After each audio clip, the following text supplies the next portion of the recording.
There is a village, where the wind carries salt, where nothing changes, and that is the point. Tonight, you'll walk through silence. Through steam, and stone, and sleeping huts. Through a day that lived 1,000 years ago, and still hasn't ended. It was dark before it was quiet. The village, still wrapped in the slow breath of the night, did not know the day was beginning. The earth smelled of damp salt and grass flattened by the weight of wind. A single bird, somewhere by the edge of the marsh, blinked but did not sing. In the hut closest to the water, a mother stirred, not fully awake, but aware. She shifted beneath her wool blanket. Beside her, a small child dreamed, mouth open, fingers wrapped around a splintered wooden doll. There was no urgency. The village had no clocks. The day began not when someone said it did, but when the smoke curled from the communal fire pit. That moment had not come yet. Farther west, where the ground hardened and reeds grew tall, a dog stretched. Its ribs lifted with a sigh. It sniffed once at the wind, determined it smelled the same as yesterday, and patted a slow circle before lying down again. Smoke had not risen. No foot had touched earth. Still, the morning waited. And then, barely, a door covering shifted. A groan of wood against soil. A woman stepped out. Her feet were bare. Her shawl was thick. Her breath clouded the air. She did not speak. She walked toward the center of the village where stones ringed ash and half-burned branches. Kneeling, she touched one. Still warm. That was all she needed to know. The day would begin soon. But not yet. So she sat. She watched the mist. And she waited for the first sound that would break the spell of before dawn silence, the hiss of water, or the scrape of a ladle, or a baby's complaint against being awake. But for now, there was just breath, and cold, and waiting. She was not the only one awake. A few huts away, beneath a woven roof darkened by years of smoke, a boy rubbed his eyes. He did not rise, not yet. But he blinked into the darkness as if rehearsing the day. He could hear the wind move past the woven door flap, tugging at the leather tie. He would have to fix it later. The flap fluttered in time with his breath. In the larger hut near the stone circle, a man rolled onto his back. He coughed once, low and wet, and then was silent. The sound of his cough barely traveled. Nothing in this village was loud. Overhead, the sky held no stars. Mist lay heavy, making the air feel thick even before the fires began. The land was neither asleep nor awake, it was in between. The woman by the fire pit leaned forward and stirred the ashes with a branch. A puff of orange flared, then dimmed. The coals whispered warmth back into her palms. From across the village, another door creaked. Then another. Slowly, the village inhaled. A child's voice whined softly, hungry, but not crying. A bowl scraped against stone. A kettle clanked. The dog from earlier padded through the mist, joining the woman at the fire. She didn't greet it. She didn't have to. It lay down, close to her, as it did every morning. She added dried moss to the pit, then bark, then a handful of brittle twigs. She blew gently. Flame caught and opened like a slow flower. The morning had begun, not because of a bell, or sun, or law, but because people moved. Because breath turned to action. Because someone chose to make fire. From the reeds, the first bird sang. The day had arrived. The fire was not for warmth alone. It was for water, for grain, for light. It was for rhythm. At the center of the village, the fire pit had been dug by hands long gone. Stones ringed its edge, each blackened with time. Some were smooth, shaped by years of elbows resting and hands leaning.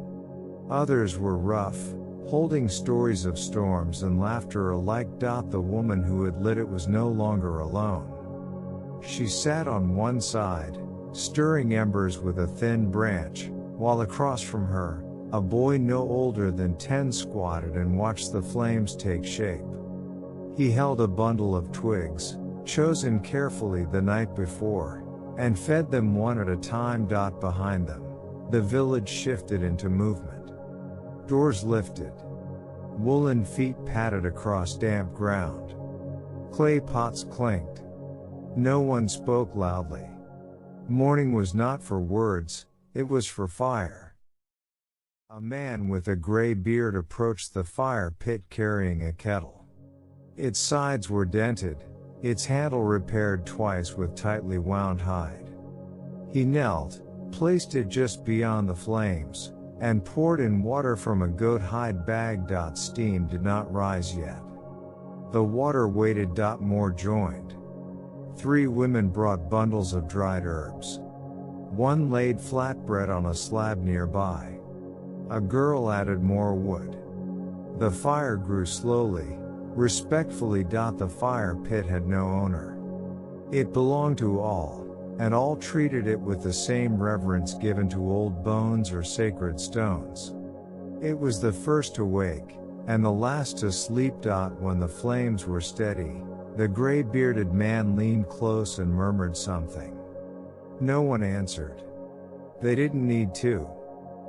Children passed with baskets. A baby cried. A dog barked once. All of it circled the fire. By the time the kettle sang, the sun had barely lifted the mist. Still, they did not rush. Someone handed the man a cloth to wrap the handle. He poured the hot water into 3 clay bowls. A woman added dried roots. A child stirred with a carved stick. They drank slowly, letting heat fill their mouths before anything else filled the day. Farther off, near the huts, smoke began to curl from private hearths. But here, at the center, the fire remained steady, watching, warming, welcoming. A girl reached into a pouch and sprinkled ground seeds into the flame. It flared blue for a breath, then returned to orange. No one clapped. No one spoke. But they saw it. The fire had accepted its morning offering. The day would now continue. The huts were quiet, still heavy with the weight of sleep. But from within came the stirrings of a new rhythm, lighter than fire, more delicate than boiling water. The rustle of blankets. The creak of reed mats. The first small yawn. In the northernmost hut, where the roof sagged slightly and moss grew on the shaded side, a child blinked. Her eyes opened to slivers of light breaking through the cracks in the wall. She turned her head to the side, saw her sister's back, rising and falling. The girl sat up slowly. She scratched her nose with the back of her hand, then pulled a wool tunic over her head. It was slightly damp, nothing ever dried completely in the salt air, but familiar. Their mother, already gone to the fire pit, had left 2 flat stones warming by the embers of their hut's small hearth. The girl lifted one and slid it into a cloth pouch. She handed the other to her sister, who now yawned and rubbed her cheek with a closed fist. Neither spoke. In the hut next to theirs, a boy rolled onto his stomach and groaned. Not from pain, just from being pulled out of the softness of dreams. He curled his legs once more, delaying the inevitable. Outside, he could hear the kettle whistle at the center fire and knew his mother would come calling soon. She did not. She did not need to. The boy knew what came next. In another hut, A father gently shook a child's shoulder. The child grumbled but sat up, hair wild, lips dry. The father handed over a wooden cup half filled with lukewarm water. The child drank it slowly, staring at nothing. Across the village, the sounds of waking children multiplied, cloth dragging over skin, feet thudding against floor mats, bowls shifting. Some children dressed themselves. Some waited. One cried quietly, but not for long. Two older girls helped a toddler into a tunic 3 sizes too large. He tripped twice but laughed each time.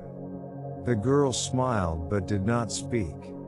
Smiling was enough. The dog from earlier trotted between huts, stopping when a boy scratched behind its ear.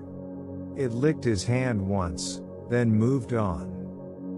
By now, nearly all children were awake. Some drifted toward the center fire, drawn by warmth. Others remained by the doorways of their huts, blinking into the mist, unwilling to step beyond what was safe and known. One girl stared at the sky. She saw no sun, only brightness behind cloud. She held a pebble in her hand and pressed it to her lips. A small ritual. No one had taught it to her. She just did it. The village was awake. And the children, barefoot, bundled, half dreaming, were part of the day now. The fire was steady now. Children had gathered. Mothers stirred grain. But before the real work could begin, the tools had to be checked. Near the edge of the village, where woven fences kept animals from wandering into the salt yard, a wooden table stood half-shaded beneath a bent tree. It wasn't truly a table, just 3 slabs of stone, one on top of the others. But it served. Upon it lay bundles wrapped in cloth and hide. Inside, bone ladles, wooden tongs, rough-edged scoops, flat paddles, cords of twisted fiber, pots hardened in fire. Nothing matched. Everything worked. A man knelt beside the stone and began unwrapping the first bundle. His hands were broad and slow. He lifted each item as if remembering something it had said the day before. A crack in the paddle. A fray in the cord.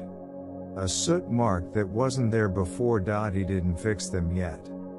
First, he acknowledged them. Behind him, 2 girls carried over a flat basket lined with moss. Inside were 6 small shovels, 3 made of bone, 3 of wood. They set the basket down and waited. The man nodded. He tapped each shovel, listened to the sound it made against the stone. Thud. Knock. Thunk. Tap. Tap. Knock. One wooden shovel had a split. He picked it up, held it to the light, and sighed. Then he handed it to the older girl. She knew what to do. She walked toward the long hut at the edge of the marsh where repairs were done. The man continued. Beside him now, another set of hands joined, smaller, younger.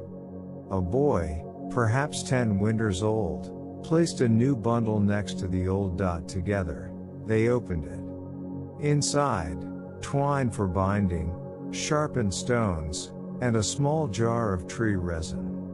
The boy picked up a stone and tested its edge on the pad of his thumb, not enough to cut, just enough to know it was ready. 2 women arrived with baskets of clay pots.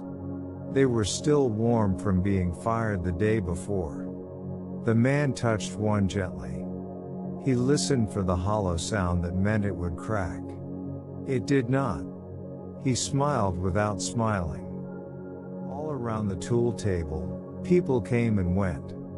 No one stayed long. Each checked one thing, maybe 2, then moved on. It wasn't formal. It wasn't announced. But every morning, Before brine was collected or salt was scraped, this moment happened. The man finally stood. He wiped his hands on his tunic. The table was no longer quiet, it was ready. Tools in hand, people dispersed into the mist. Toward the marsh, the kettles, the salt frames. The day had truly begun. Mist had no sound. No scent. No warning. It simply was. By the time the fire had caught, and the children were dressed, and the tools were checked, the mist had thickened. It did not fall, or rise, it hovered, as though it had always been part of the land. The salt marsh wore it like a shawl. The trees at the edges softened. The water turned to mirror. And the village, low and round and damp, disappeared a little into itself. A boy walked through it, a pot slung on his hip. He did not walk fast. He did not look lost. His feet knew the way, even if his eyes saw no more than his own breath drifting ahead of him. Beside the main path, a woman paused to watch how the mist beaded on her sleeve. Each drop clung to wool, rounded and trembling, then vanished into the threads. Near the edge of the salt frames, a man stood still. He listened. There was no need to see when the wind told him what was near. The hiss of reeds. The flutter of birds. The soft suck of marsh beneath another's feet. They moved like ghosts, not because they meant to, but because the world allowed it. Children chased each other silently, their shapes swallowed by white. One girl held out both arms, walking in wide circles as if drawing paths only she could see. Another boy lay flat on his back in the wet grass, watching the gray above him change with the light. No one hurried. The mist demanded stillness. From the long hut where twine was woven, a thin thread of smoke trailed upward and vanished. It seemed to pierce the mist for a moment, then joined it. Someone laughed. Softly. Not to break the quiet, but to honor it. In this place, on this day, the mist was not an obstacle. It was a presence. A gentle hand resting on shoulders. A curtain that invited them to be smaller, quieter, more careful. As the sun climbed behind the cloud, shadows formed without edges. People passed within arm's reach and nodded, or didn't. Their faces lit by memory, not detail. The salt village didn't disappear in the mist. It became more itself. The mist began to thin, not because the sun demanded it, but because the land allowed it. The path to the brine pools, marked not by sign but by memory, slowly emerged from the white. 3 figures walked together, spaced apart by habit. The lead carried a yoke across his shoulders, each end weighed with a clay jar. Behind him, a girl balanced a smaller pot in her arms, wrapped in cloth to keep the warmth of last night's coals. The last, a woman with hair bound in braided reed, walked empty-handed but carried a knife at her belt. Their steps were slow. The ground here was slick with dew and salt crusted from years of boiling. Their feet made no sound, only the soft hush of weight on earth.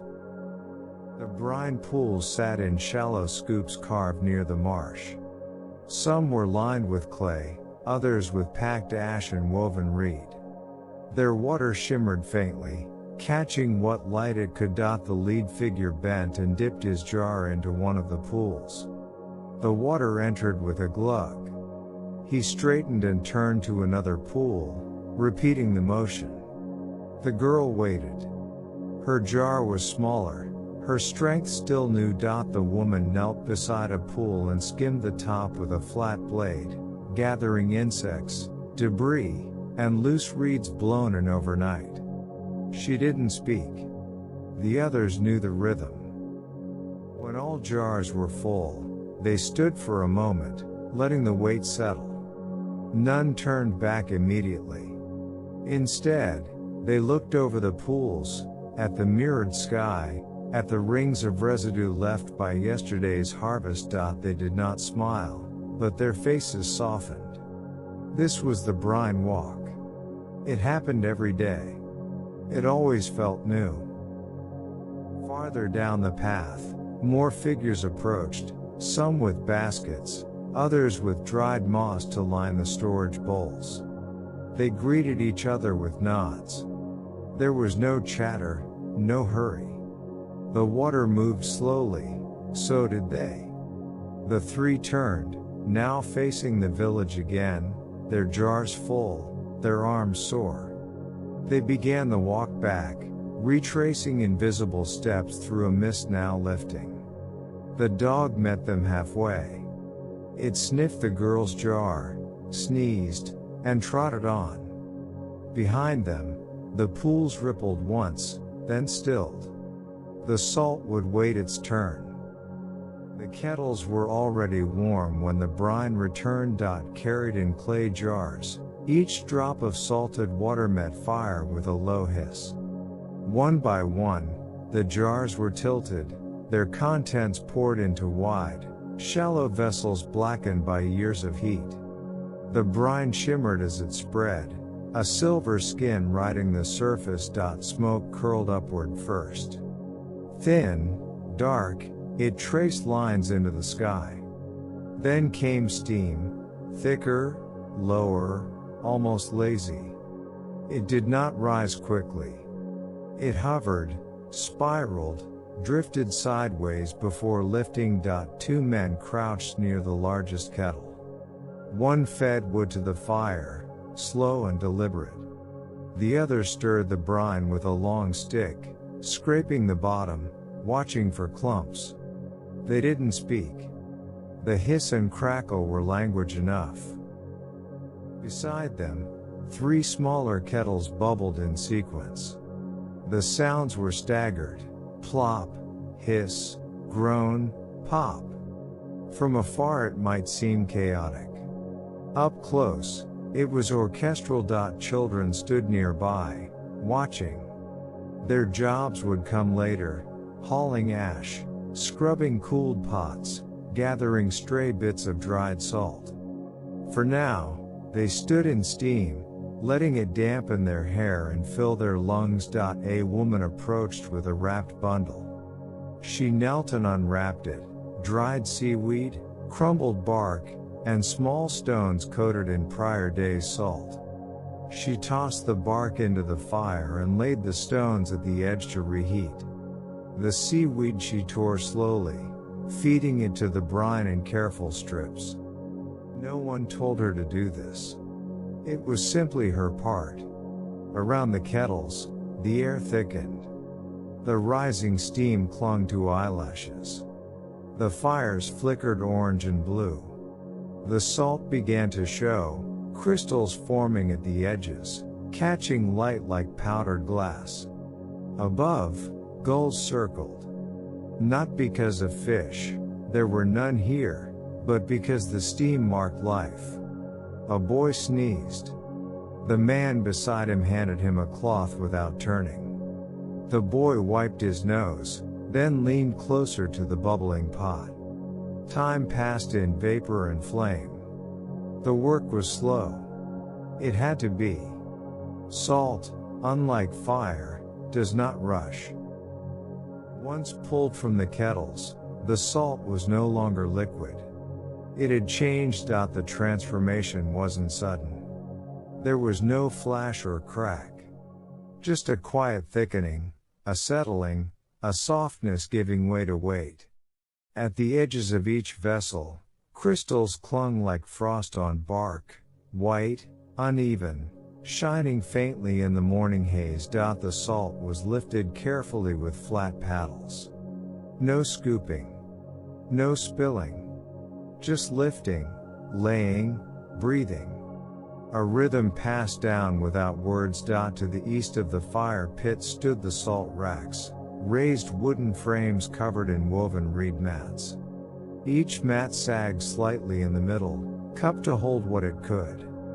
The salt was placed in handfuls, not mounds. Too much weight, and it would shift, fall, disappear.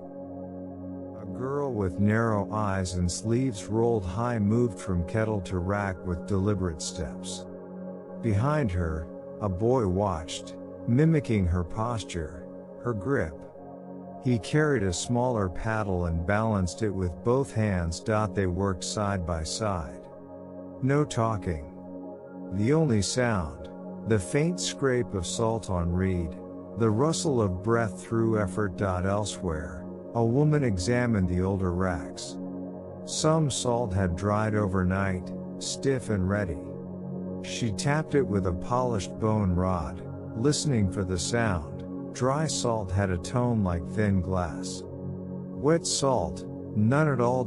She moved along the line, tapping, checking, lifting corners to see how far the drying had gone. Where it was ready, she brushed it gently into a basket lined with cloth. Where it was not, she let it be. Above them, the mist had lifted. The sun warmed the tops of their heads, but their focus stayed low. Their work was ground-bound, earth-bound, salt-bound. A breeze caught a handful of crystals. They danced for a moment, then vanished. No one chased them. There was always more salt. But each grain mattered. The heat near the kiln lingered, even when the fires were lowered. 3 workers sat in its shadow, backs against stone, bowls in their hands. Their lunches were modest, thick barley mash mixed with flakes of dried fish, eaten with carved wooden spoons dulled by time. They didn't sit close. The space between them was filled with silence, heat, and the occasional sigh. The kiln still smoked faintly. The fire inside had been used since before dawn, boiling brine for salt. Its belly now rumbled low as embers collapsed into each other. The oldest man among them held his bowl on his knees. He took small bites, chewing slowly. His fingers were blackened from soot. When he paused to drink water from a leather pouch, he wiped his mouth with the same hand, leaving a smudge across his chin. A dog lay nearby, too tired to beg. Its ears twitched. Once. The youngest worker, not yet in his 3rd winter of work, leaned forward to rest his bowl on the ground. He didn't speak, but his eyes followed a bird that landed near the kiln's rim. It hopped once, twice, then flew off with a sharp call. Another woman passed behind them carrying a basket of twigs. She nodded. They nodded back. Words were for other times. In the warmth of the midday, even movement became slow. The bowls emptied gradually. A spoon clinked once against clay. Then again. Then quiet. Lunch was not an event. It was a pause. A breath between fires. Not all the salt stayed in the village. Some was packed, tied, wrapped, and prepared for those who would carry it to other places, other villages, markets, camps along the coast. The trade shed stood at the far edge of the village, its walls reinforced with branches, its roof freshly patched with hide. Inside, salt was weighed, not with scales, but with hands. A bundle was good when it felt like others had felt. When the balance in the palm felt known. Not light. Not heavy. Right. Women wrapped the salt in layers of dried leaf and cloth. Each bundle was tied with twine soaked in brine, stronger that way. Marks were drawn on the outer layer, simple lines, not letters, indicating origin, owner, or path. Nearby, a man packed the bundles into baskets lined with dried moss. He moved methodically, laying each one flat, adding straw between layers. The moss smelled faintly of marsh. A girl counted them. She touched each one as she did, not to verify but to remember. She wouldn't go with them, but she would know which left. Outside the shed, 2 donkeys stood tethered. They snorted at flies and swayed gently in the afternoon breeze. One stamped its hoof. The other chewed at nothing. Trade was not frequent. But it mattered. Every bundle that left brought something back: tools, fibers, fish oil, beads. For now, the salt waited, wrapped and silent. The Loom Room was not a room, exactly. It was an open shelter, walled on 2 sides, roofed with bundled reeds. Inside, 4 looms stood tall like wooden bones. Thread stretched across them like nerves. Women sat on low stools, their fingers moving in practiced patterns. The yarn was dyed with plants, muted ochres, soft greens, faded browns. Nothing loud. The clothes they made matched the land. A child sat nearby, rolling a ball of spun wool between small palms. She hummed softly, not a song, just sound. It filled the space like smoke. Each woman worked alone but within the same rhythm. They beat the threads with smooth stones, tightened the lines, tied knots with short nails. A loom creaked. A breath caught. Another knot.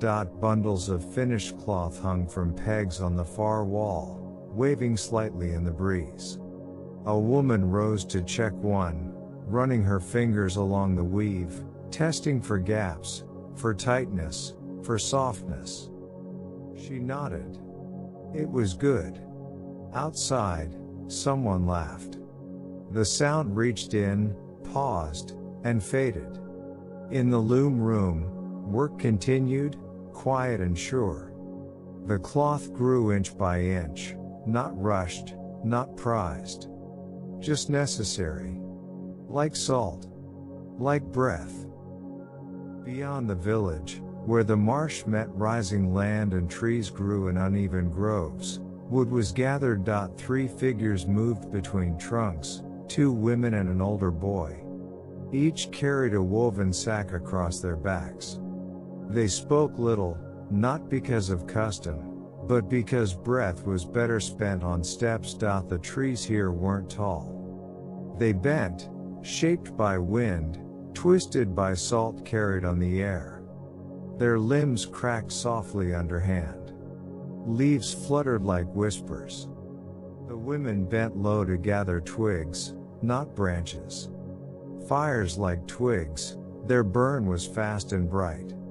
The boy moved more quickly, pulling at low limbs, shaking loose what hung dry. They paused often. Not out of fatigue, but to listen. Birds nested here. So did insects. And once, a fox had barked from beneath a bramble. They didn't fear the woods. But they respected it. No one took more than they could carry. No one left without thanks. At one clearing, the group rested. They sipped water, chewed dried roots. The women leaned back against rough bark. The boy picked lichen from a stone and watched it crumble in his fingers. They returned slowly, sacks half full. Enough for the fires. Enough for today. The trees closed behind them, no heavier, no lighter. Just quieter.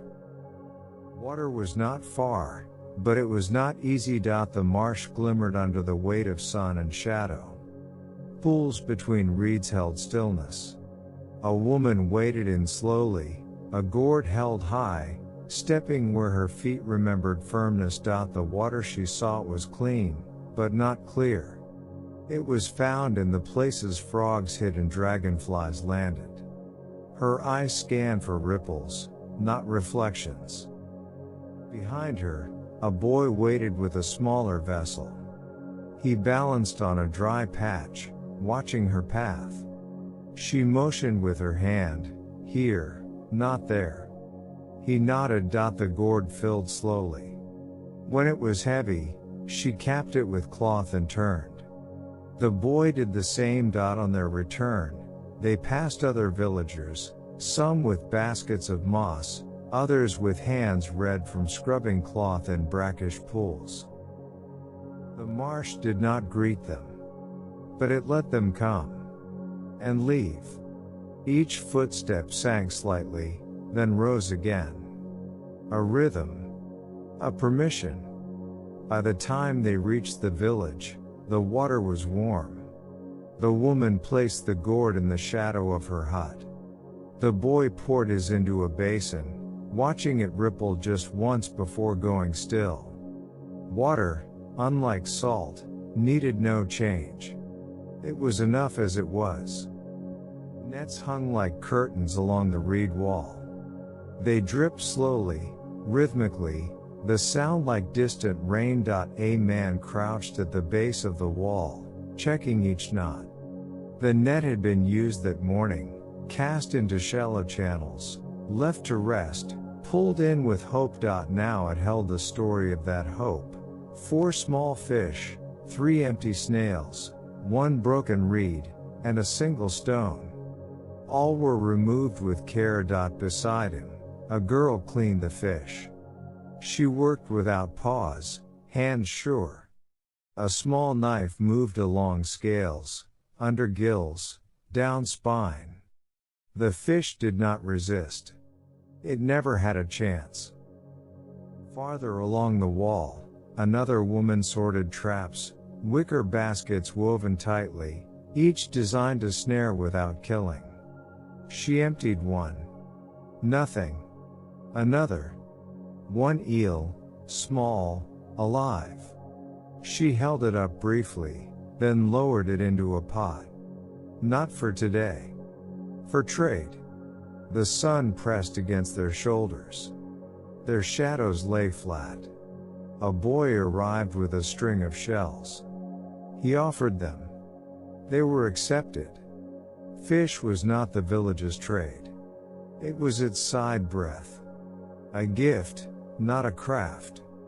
But every bite mattered. By midday, the nets were hung to dry again. The traps were rinsed, reset. And the fish? The fish became meal, memory, and nothing more.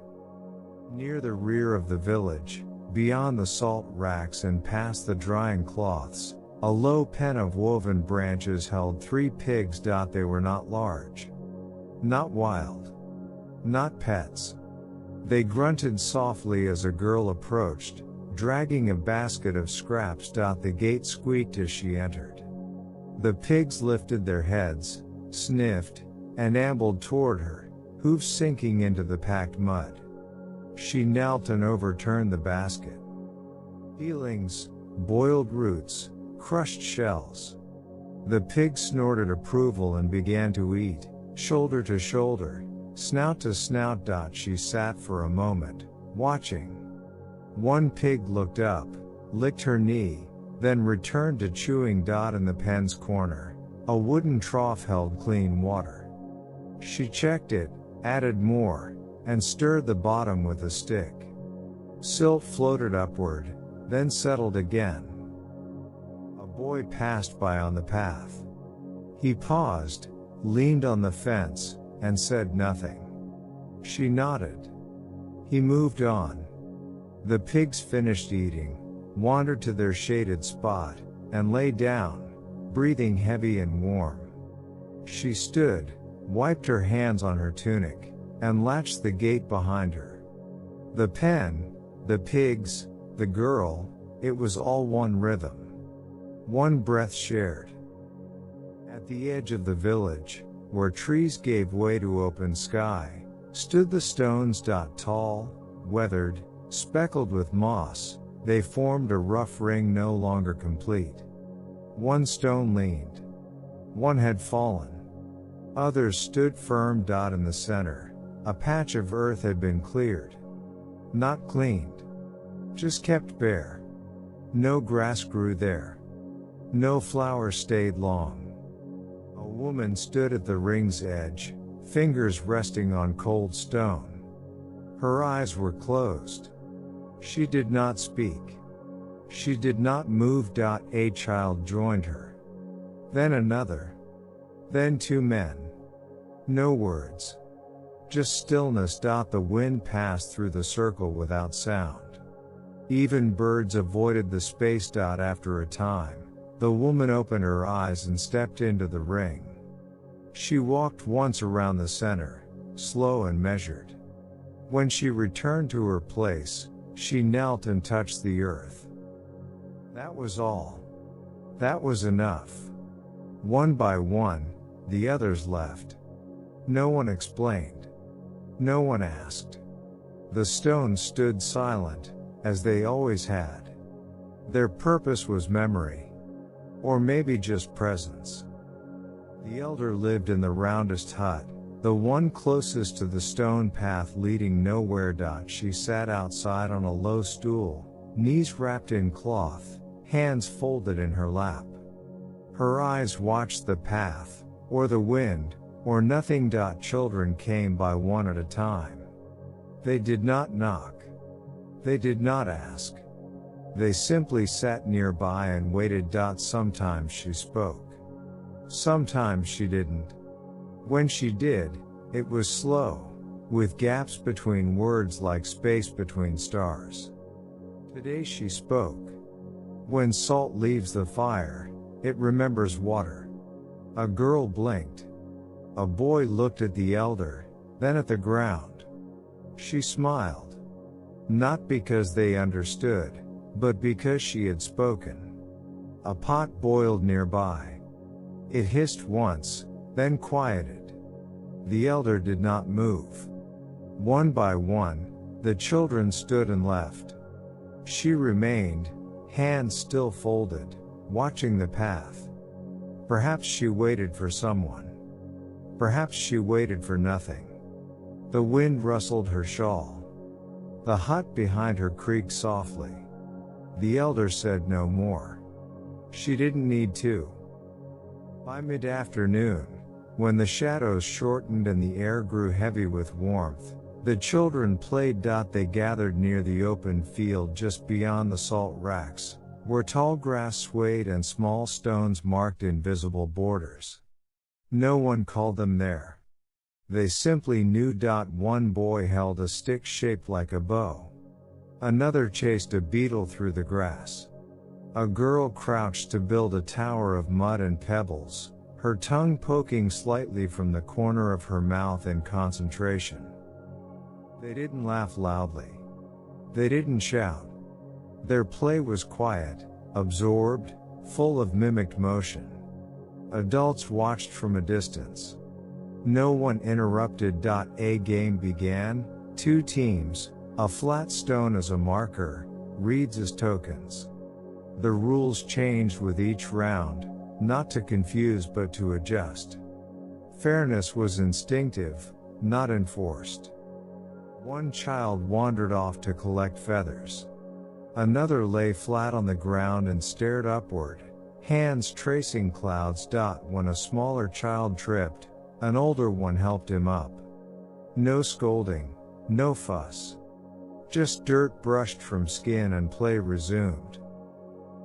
From the nearby huts came the smell of boiling roots. A pot clanked. Still, the children remained, grass-stained and sun-touched.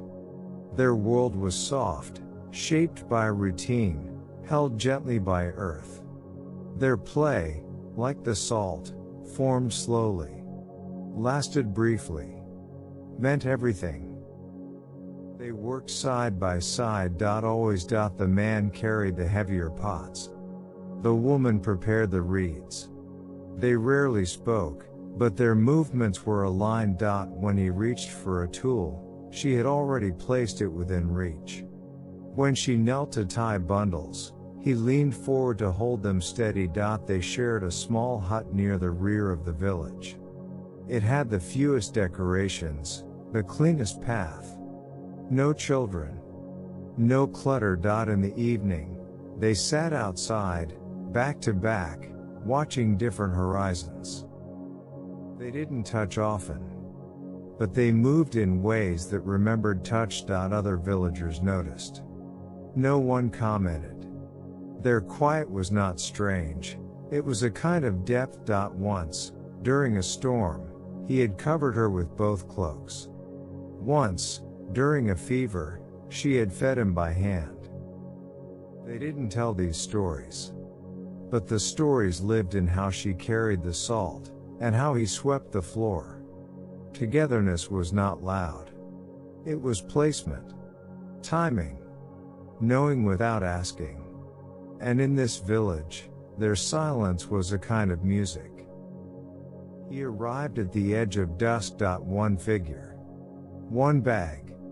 One slow step at a time. The children saw him first, then the dogs. But no one barked. No one ran. He waited at the edge of the path, just past the first woven fence. He did not call out. He did not wave. He simply waited. An elder approached. They spoke quietly. No greetings. Just questions answered with nods. He was given water. A seat. Bread. The villagers watched without staring. Listened without leaning. His arrival was a shift, not a disruption. At the fire that night, he sat slightly apart. No one asked where he came from. No one asked how long he'd stay. He watched the flames and offered nothing but presence. The village accepted him. Slowly. Like salt dissolving in warm water. Evening did not announce itself. It arrived gently, in shadows that lengthened and light that turned gold. The village grew quieter. The children returned from fields. The tools were stored. Fires were stoked one last time. Bowls were filled, not with abundance, but with enough. Arpa mash. Boiled roots. Bits of fish. The smell was soft, the flavor expected. Families sat in clusters. No long tables, no rows. Just circles, small and contained. Knees touched. Shoulders leaned. No one said grace. But someone always nodded before eating. A child passed a spoon to her mother. A father broke a loaf in two. A boy dropped a grain, then picked it up again. Laughter was low, if it came at all. Words were few. Most chewed in silence, letting the day dissolve between bites. From above, the sky changed. From behind, the breeze cooled. And within, the food settled. By the time bowls were scraped clean, the night was already halfway here. After the meal, as darkness folded over the village, hands stayed busy. Near the largest hut, 3 figures sat with nets stretched between them. A small fire glowed nearby, not for warmth, but for sight. One woman tied knots. Another passed twine. A man checked spacing with a wooden gauge. Their rhythm was unspoken. The net had torn in the marsh, caught on something unseen. It now needed mending, not fast, but well. Nearby, a child untangled a coil of rope. He didn't ask how. He just watched and copied. Sparks danced from the fire. The nets shifted like fabric in wind. But the air was still. Each knot held more than thread. It held memory. Use. A day of work. A night of fish. A story no one needed to tell. When the net was whole again, it wasn't perfect. But it was ready. And that was enough. The salt fields did not sleep. By moonlight, they shimmered, rows of pale crystal reflecting silver light. The racks stood silent, holding their weight without protest. A figure walked between them, checking without urgency. Not for theft. Not for danger. Just for presence. The air was cool. The earth firm. the salt undisturbed. From afar, the village murmured. A dog barked once, then lay down again. Somewhere, water dripped into a basin. The figure bent to touch one rack, fingers brushing the top. The salt was dry. The breeze was light. The moon was full. For a moment, everything held. The village, the field, the sky. Then the figure turned, walking back without sound. The salt glowed behind them. The night deepened, but nothing changed. The village darkened slowly. Inside the huts, bodies settled into rest. Straw mats creaked under shifting weight. Blankets were pulled to chins. Breathing steady. A mother hummed a low note as her child's eyes closed. A man sighed once and did not speak again. The fire in the hearth dimmed to orange. Silhouettes moved behind hide flaps. Then stopped. Night in the salt village was not absolute silence. It was soft, layered sound, wind through reeds, the pop of ember, a baby murmuring. One by one, the huts quieted. One by one, the lights faded. No doors were locked. No alarms set. Just sleep, thick and slow, drifting over limbs and thoughts alike. The dog curled into itself at the edge of the fire pit. Above, the sky deepened. The stars did not blink. They watched. And the village, wrapped in wool and earth, dreamed without hurry. There was no ending. The fires would be lit again. The brine would be gathered. The salt would be stirred and dried. The nets would tear and be mended. The pigs would eat. The children would run. The elders would speak. The reeds would bend. The marsh would wait. The village would rise, and move, and rest. Again. Not because of ritual. Not because of law. But because that is what life in salt does. It repeats, it sustains, it remembers. The villagers did not seek change. They sought warmth. Enough food. A place for every breath. In that, they succeeded. And in the softest hour of night, when the moon sat low and the earth exhaled, the salt village slept, knowing tomorrow would not surprise them. The next day would be the same. And that was good. If this quiet moment helped you rest, consider joining us again. Subscribe to the channel for more peaceful journeys into the past. Until next time, sleep well.